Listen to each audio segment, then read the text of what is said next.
The price of arrogance. The Nexeri High Commander Vexed stood at the observation deck of the Imperial command ship, his iridescent scales reflecting the pale blue light of Earth below. 3 standard cycles had passed since they had pacified this backward world, and still something bothered him about these humans, something he couldn't quite place. "Status report," he commanded, his secondary voice box producing the harsh clicks and whistles of Imperial Common, while his primary one maintained the low hum of authority. "The mining operations proceed as scheduled, High Commander," Officer Zuri responded, her head frills rippling in deference. "Extraction rates are 15% above projections. The human labor force continues to demonstrate remarkable endurance, though their behavior remains peculiar."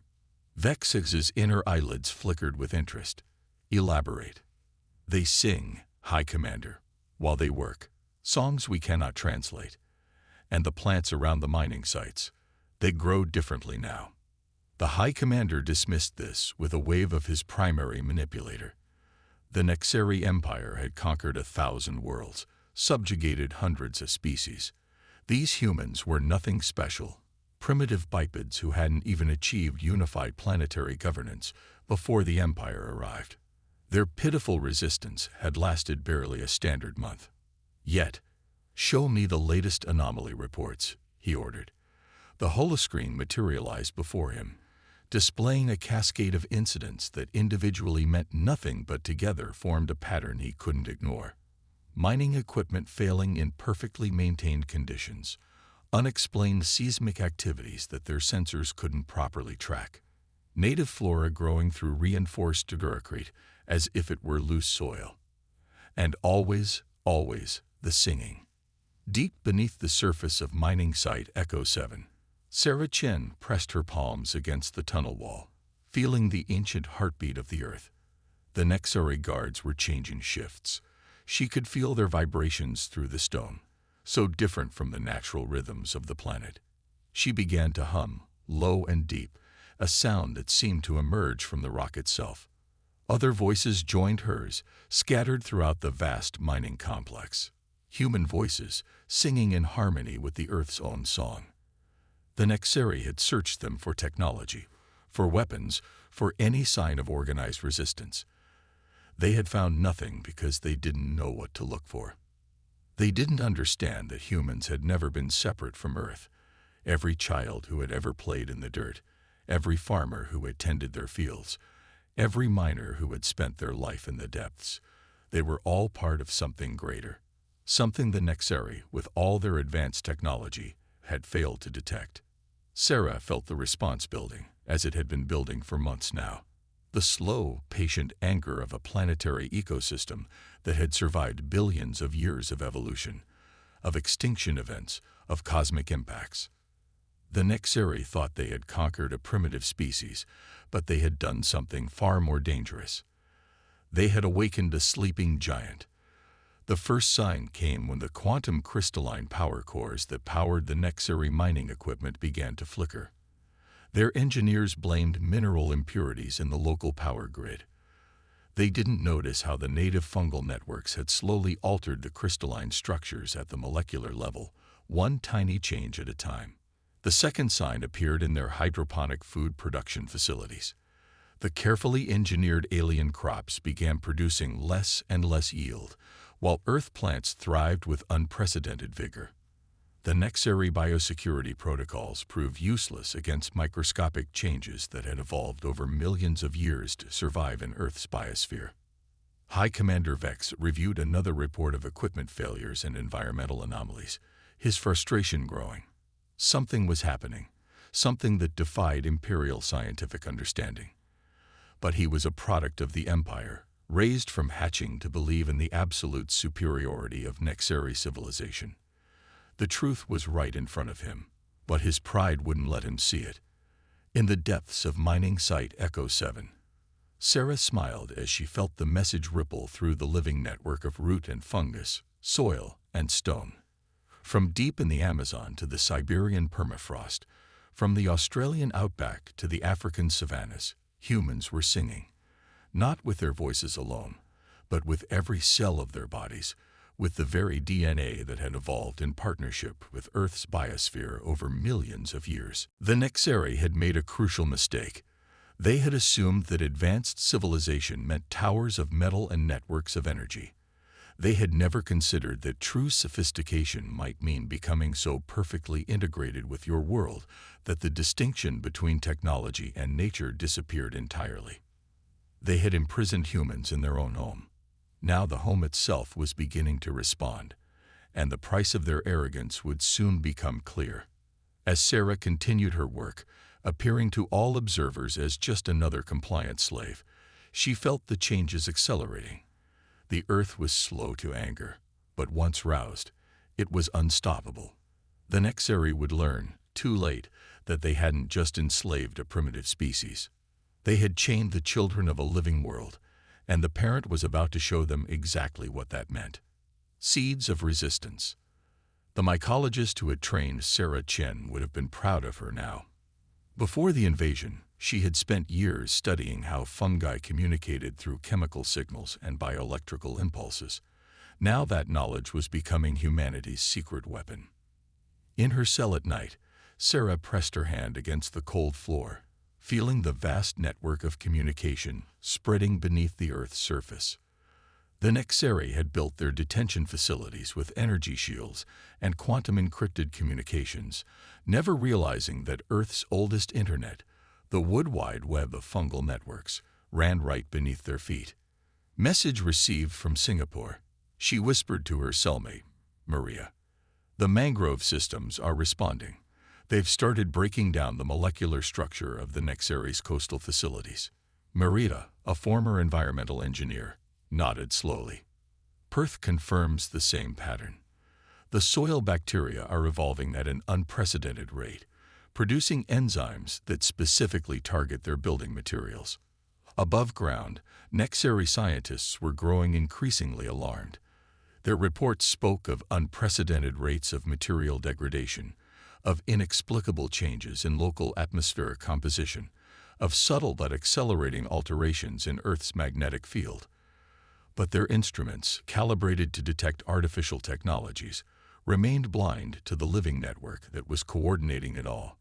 High Commander Vex paced in his private chambers, his scales shifting color with agitation. Impossible, he muttered, reviewing the latest reports. Their civilization was pre-spaceflight. They had barely mastered nuclear fission. They cannot be responsible for these systematic failures. His personal aide, Lieutenant Krell, stood rigidly at attention. The human overseers report increased instances of what they call gardening among the prisoners. They appear to be talking to plants. Vex's head frills flared with derision. Primitive religious behavior. Nothing more. Yes, High Commander. However, Krell hesitated.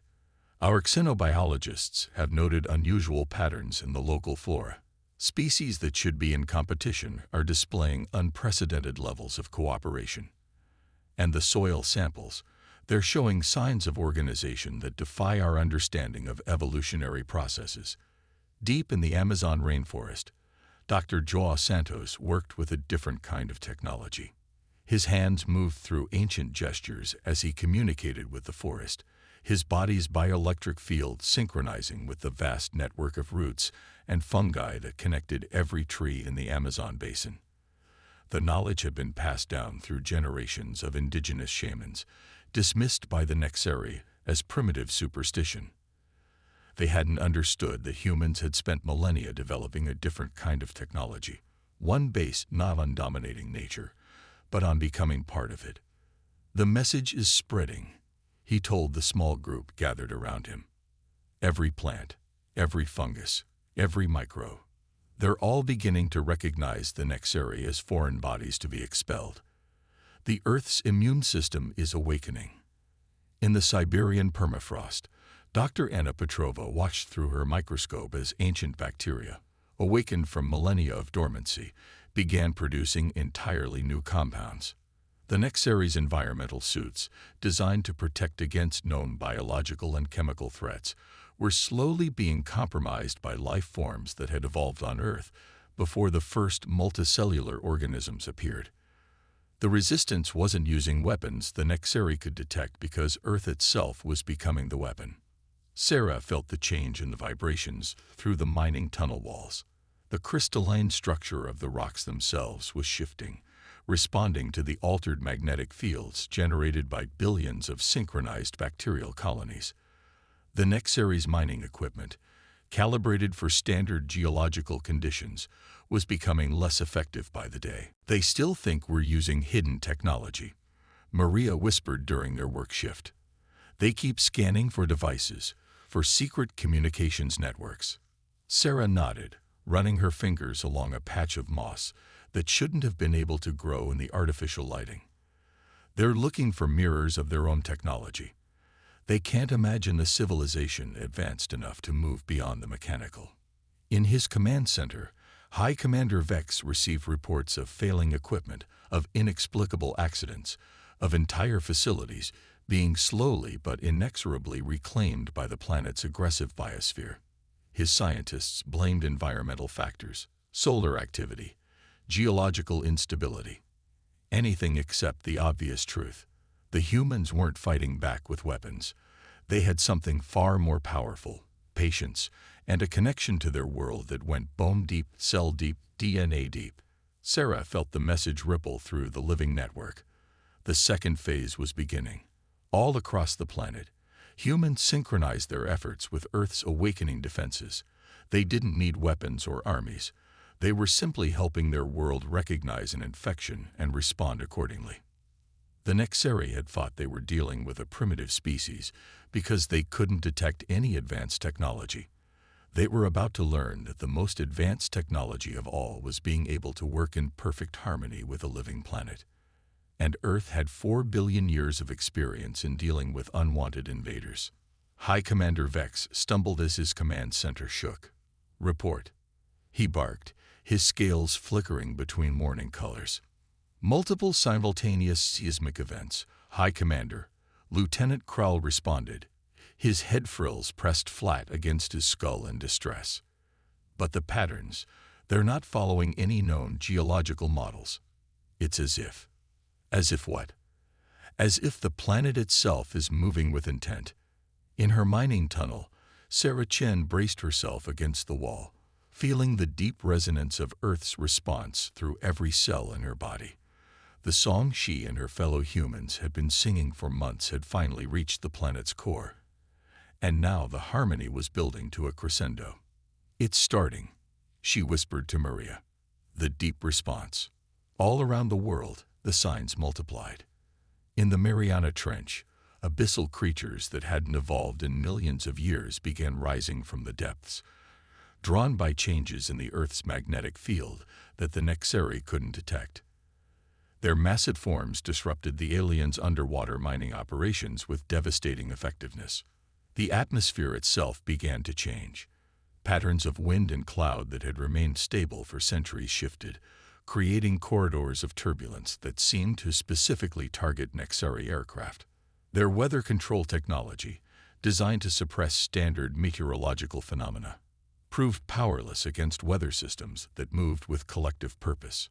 Dr. Santos, in his Amazon sanctuary, felt the change through the root networks.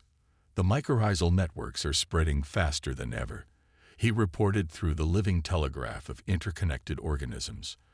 "They're bridging gaps that should take decades to cross, creating new connections between ecosystems." The Nexeri's biological containment protocols, designed to prevent the spread of Earth organisms, had failed to account for one crucial fact. The entire planet was a single, interconnected organism, and humanity was its nervous system.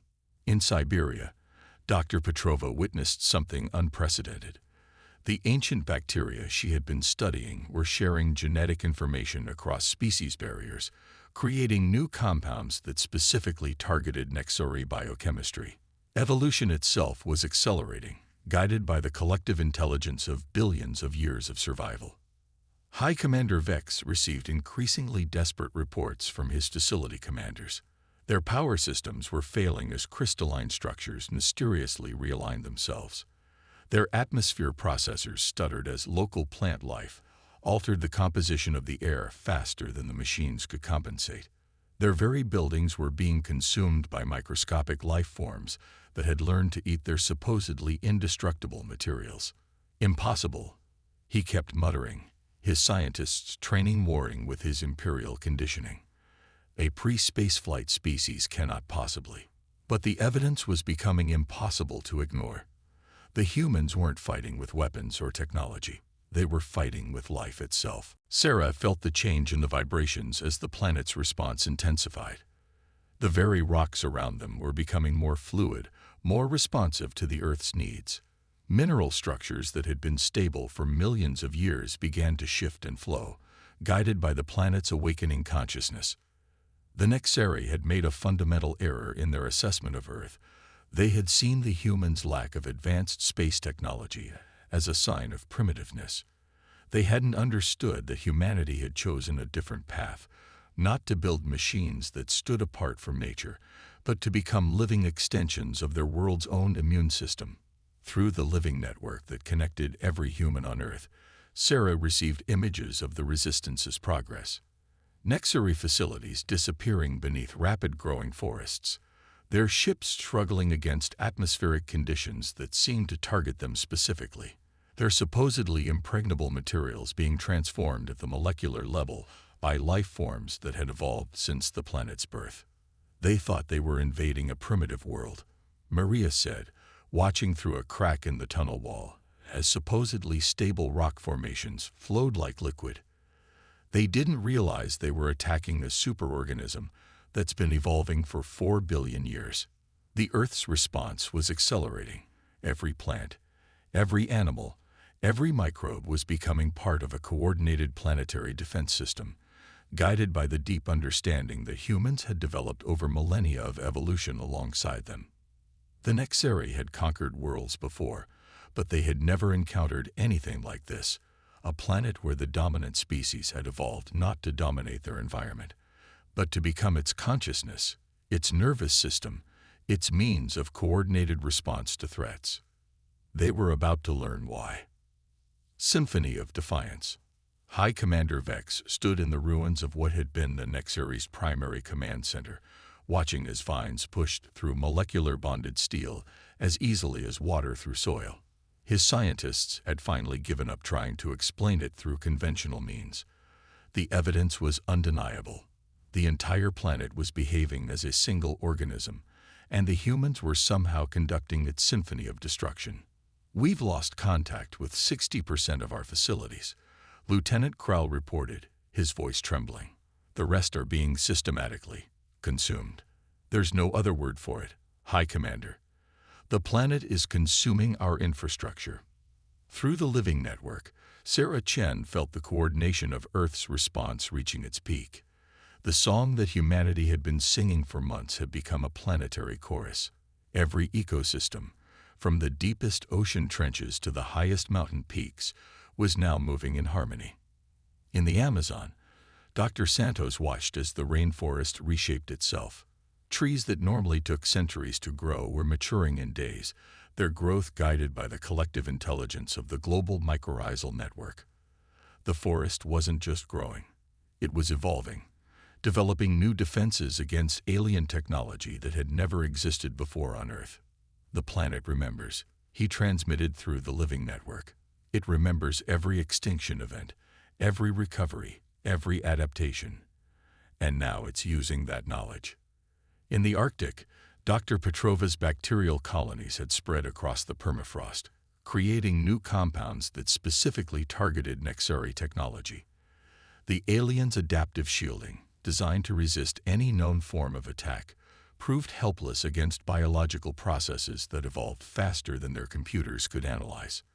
The Nexari's mighty warships, which had dominated Earth's skies during the invasion, now found themselves trapped by impossibly localized weather patterns. Storms formed and dissipated with tactical precision, guided by humanity's understanding of atmospheric dynamics and the planet's willing cooperation. "They say humans are primitive because we never developed faster than light travel," Maria commented to Sarah as they watched their prison's walls literally dissolve under the assault of specially evolved microorganisms. But why build ships to travel between stars when you can turn an entire planet into your spacecraft? The truth was becoming clear to even the most stubborn Nexari scientists. Humanity hadn't failed to develop advanced technology. They had developed it in a way that was completely alien to Nexari understanding. Instead of building machines that stood apart from nature, they had become living extensions of their world's own defense systems. In orbit, Nexari sensors recorded unprecedented changes in Earth's magnetic field. The planet's molten core itself seemed to be responding to some vast, coordinated signal.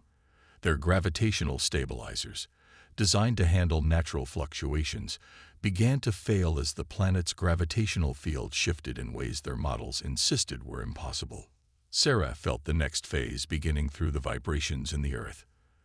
The scattered human resistance wasn't just coordinating with local ecosystems anymore. They were helping to guide a planetary-scale immune response.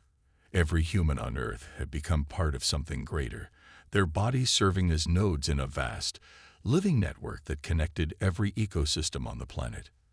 The Nexari's mighty empire had conquered 1,000 worlds, but they had never encountered anything like this, a species that had evolved not to dominate their environment, but to become its consciousness, its coordinating intelligence, its means of defending itself against external threats. All mining operations have ceased, Kral reported to Vex. Our equipment, it's not just failing, it's being transformed. The molecular structure of our materials is being rewritten by processes we can't even detect. Vex watched as another supposedly indestructible wall crumbled, not through force, but through the patient, inexorable action of billions of microscopic allies that humanity had cultivated for millennia. The planet wasn't just destroying their technology. It was recycling it, breaking it down, and reintegrating it into the biosphere. Through the living network, Sarah received images of Nexari facilities around the world being reclaimed by suddenly accelerated natural processes. Deserts bloomed with impossible speed, their plants producing compounds that specifically targeted alien materials. Oceans swarmed with ancient creatures awakened from dormancy, their very presence disrupting the invaders' carefully calculated plans. The Nexari had thought they were facing a primitive species because they couldn't detect any advanced technology. They hadn't understood that the humans' greatest technology was their ability to work in harmony with an entire living world, to become part of its defensive systems rather than trying to stand apart from them. And now that defense system was fully awake. The planet remembers, Sarah whispered, feeling the deep vibrations of Earth's response through her bones. It remembers every invasion, every adaptation, every survival. And we remember with it. The symphony of defiance was reaching its crescendo, and the Nexari were about to learn why you should never underestimate a species that had evolved in partnership with its world, rather than in opposition to it. Children of Terra. High Commander Vex stood on the bridge of his last functioning command ship, watching Earth's surface ripple with patterns of bioluminescence visible from orbit. The patterns weren't random. They were a message, written in the language of life itself, spreading across continents and oceans in a display that made his scientific mind reel with implications. High Commander, Lieutenant Krell's voice was barely a whisper. The humans, they're requesting direct communication. All of them. Simultaneously. Through the living network that now spanned the globe, Sarah Chen felt the collective consciousness of humanity align with Earth's own awakened intelligence. The time for hiding their true nature was over. Now was the moment to show the Nexari exactly what they had failed to understand. When Sarah spoke, her voice carried the weight of billions of years of evolution, of countless species that had lived and died and adapted and survived. But she wasn't speaking alone. Every human on Earth spoke with her, their voices carrying through the planet's living networks to reach the Nexari command ship. You came to our world believing you had found a primitive species, the united voice of humanity declared. You saw our lack of space fleet as weakness, our absence of planet-killing weapons as proof of our technological inferiority. You were wrong. In the Amazon, Dr. Santos guided massive waves of coordinated biological activity that reshaped the landscape in real time. In Siberia, Dr. Petrova directed swarms of ancient bacteria that had evolved since Earth's earliest days. All across the planet, humans demonstrated their true role, not as Earth's conquerors, but as its nervous system, its consciousness, its means of coordinated response. We are not separate from our world, the voice continued, as Earth's biomass shifted and flowed with obvious intelligence. We are its children, its partners, its means of defending itself. We did not build ships to travel between stars because we were focusing on a different kind of advancement, learning to work in harmony with an entire living planet. Vex watched in awe as the planet's surface transformed. Forests grew and shifted like living oceans. The ground itself flowed like liquid, guided by forces his sensors couldn't comprehend. The atmosphere swirled with patterns that defied every model of fluid dynamics his scientists had ever developed. Your empire conquers worlds by dominating them. Humanity spoke through the living network. We chose a different path. We evolved to become part of our world's own immune system. Every plant, every animal, every microbe on Earth is our ally, our technology, our strength. The demonstration was impossible to ignore. The planet itself was moving with obvious purpose, responding to human direction with the precision of the most advanced technology. But this was not technology that stood apart from nature. This was nature itself, guided by a species that had spent millions of years learning to work with it rather than against it. You thought us primitive because you could not detect our technology, the voice continued. You did not understand that we had developed something far more advanced, the ability to communicate with and direct the living systems of an entire planet. Earth is not our possession to be defended. We are its children, and it is now awake. High Commander Vex, his scientific training finally overcoming his imperial conditioning, understood at last. The humans hadn't failed to develop advanced technology. They had developed it in a way that was completely alien to Nexari understanding. Their power didn't come from standing apart from nature, but from becoming an integral part of it. We offer you a choice, the unified voice of humanity declared. Leave our world in peace and take with you the knowledge that there are different paths to advancement than the one your empire has chosen. Stay and witness the full response of a living planet to those who would harm its children. All across Earth, the demonstration of power continued. Not power that destroyed, but power that transformed. Not weapons that killed, but life that adapted and evolved. Not machines that stood apart from nature, but consciousness that worked in harmony with it. The Nexari had encountered 1,000 species, conquered 100 worlds, but they had never faced anything like this, a species that had evolved to become the guiding intelligence of their entire planet's biosphere. As his ship's sensors recorded the impossible changes spreading across Earth's surface, High Commander Vex made the first wise decision of the invasion. He gave the order to retreat. The Nexari fleet departed Earth's orbit, leaving behind a planet where every ecosystem was now awake and aware, guided by the species that had evolved not to conquer their world, but to become its consciousness, its defenders, its children. Sarah Chen felt the victory through the living network that connected all of humanity with their world. But it wasn't the victory of conquest. It was the victory of life itself, of evolution, of the choice to grow not by dominating nature, but by becoming part of its endless dance.